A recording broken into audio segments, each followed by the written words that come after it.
What's up, guys? I've got a box right there sitting on the bench. Let's go see what's in there. So we have a box from ZFG Racing, and ooh, it says Motorcraft on it. Let's see what we possibly could have in here. Oh, wait. It's a fuel pump. I thought I already had a fuel pump. Oh, that's right, I do. But there's something wrong with it. So let me tell you and explain to you everything that's going on with the low pressure fuel pump in the tank on the truck.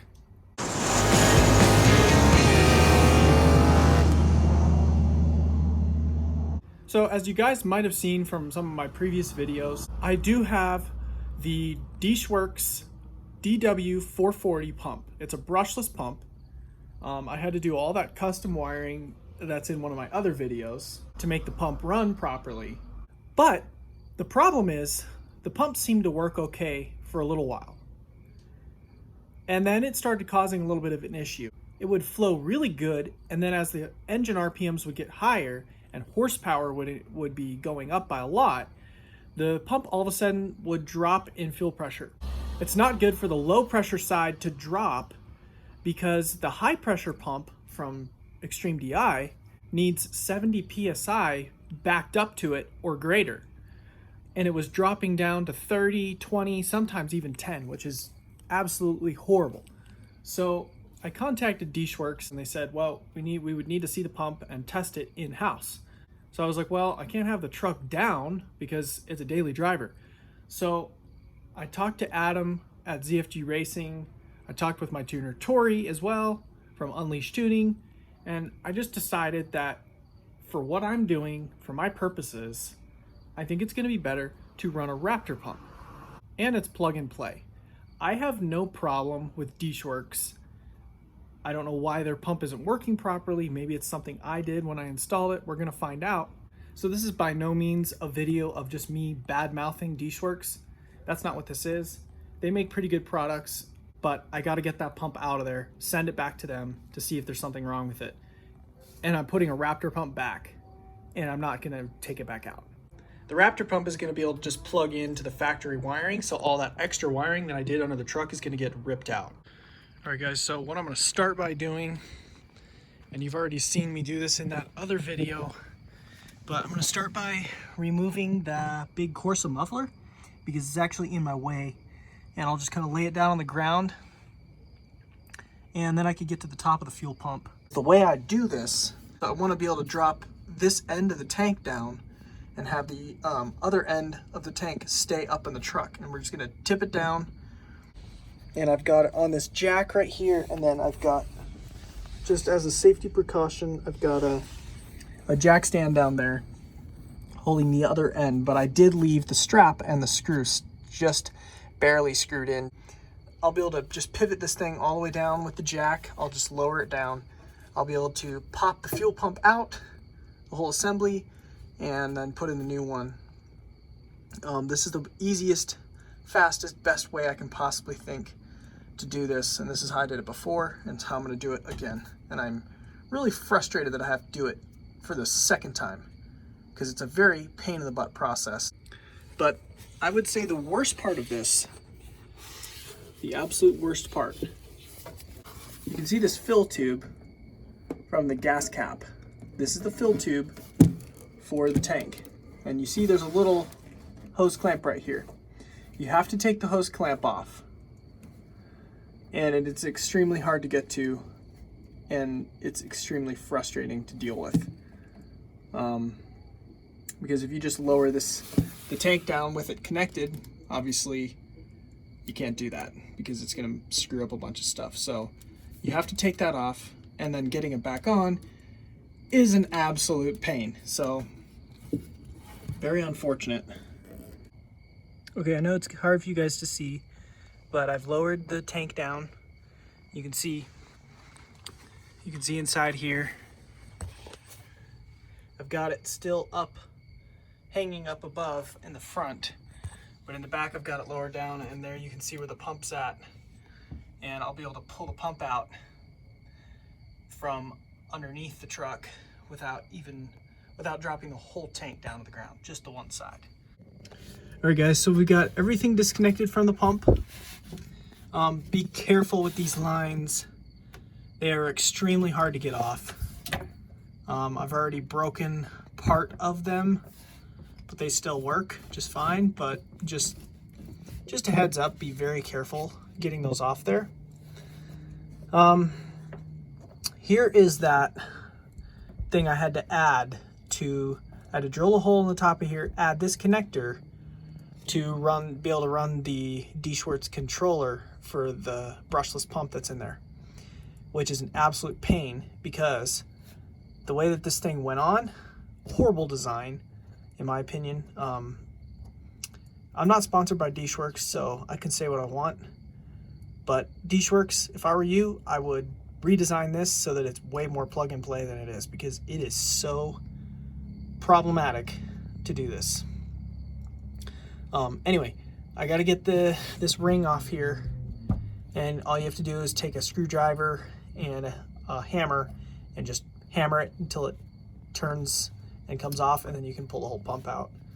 All right, guys, there is the tank, and we got, I don't know, we got a decent amount of fuel in there.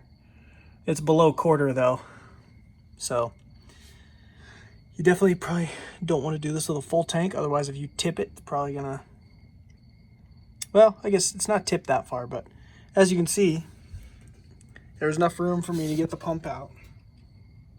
So I'm gonna go take a look at the pump, see if there's anything wrong with it, and then we're gonna go compare it to the Raptor pump and see if what I need to do to trim it, make it shorter. I don't know what I'm gonna have to do. So let's go take a look at that.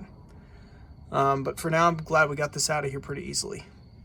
So we have the stock fuel pump and we have the Raptor pump over here. As you might notice, there's a slight difference in size, in height. And that is true. What I'm gonna have to do is take these out, and I'm gonna have to trim these rods down so that we are the same height as the stock pump. So this, if I push this all the way down, and then if I push the Raptor pump all the way down, I'm gonna measure the difference between the two, and then I will cut that off these rods. And as for this, it is slightly longer.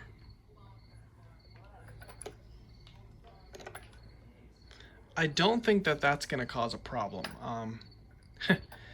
Hopefully not. So I don't think I'm gonna have to change that at all. This Raptor pump is pretty crazy though. You can see the pump down inside there. And it is huge. It is way bigger than the D. Schwartz, and it is also way bigger than my original stock one as well. Everything is the same size, so that's good.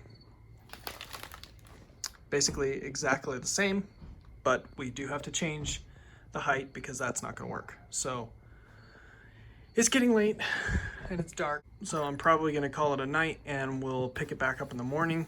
But it's cool to see both of them next to each other and see what we got to do to get this thing installed. All right, guys, so it is the next morning and I just finished cleaning up this O-ring very nicely. I vacuumed around the opening here with a vacuum and kind of cleaned out this little groove that the O-ring sits in. And I'm going to just try and throw the Raptor pump in there without trimming anything. I think once it's compressed all the way, I think it will fit. I could be wrong, but I'm gonna just try it and see if it'll work. All right, guys, so here's what I ended up doing. I did try and test fit the pump, and it did not fit. It was about 1 inch too tall when I compressed it and put it down in the tank. So what I ended up doing is cutting these. I still need to clean up the ends a little bit, but I ended up cutting these down. I just cut 1.5 inches off of it.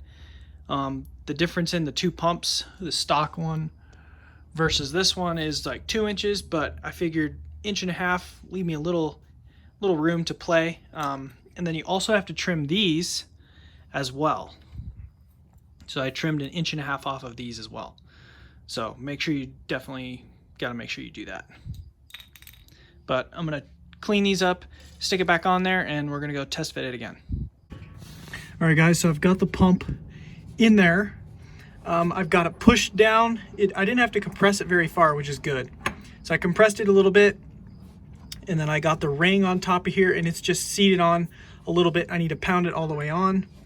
Then I'll hook up all my lines, hook up the electrical, and I might test the pump before I put all this back up in here. I don't know if I can probably start the truck, honestly, with this thing down, but yeah, I do not want to have to do this again because this is such a pain. All right guys, I'm gonna give you a little update here. I got the new tune loaded up because it wasn't working on the other tune, which makes sense because it probably is a little bit different. I don't know fully. I'm not a tuner, so I don't know. But I did test the pump, and when I turned the ignition on, it fired fuel out of there, and I could hear the pump running. So at least I know it runs. Everything's all hooked up, ready to go. I'm about to lift it up with the jack right now. All right guys, so I got the fuel pump in. Everything's working great. The truck runs, the fuel pressure looks really good. But this video is long enough, so I'm gonna end it here, and I'll keep you guys posted on how the fuel pump does under wide open throttle and between Tori's tune and Adam's tune. So we'll see how that goes. Cold ice water. Tastes really good. But that's it for now. Thanks for watching, and we'll see you later.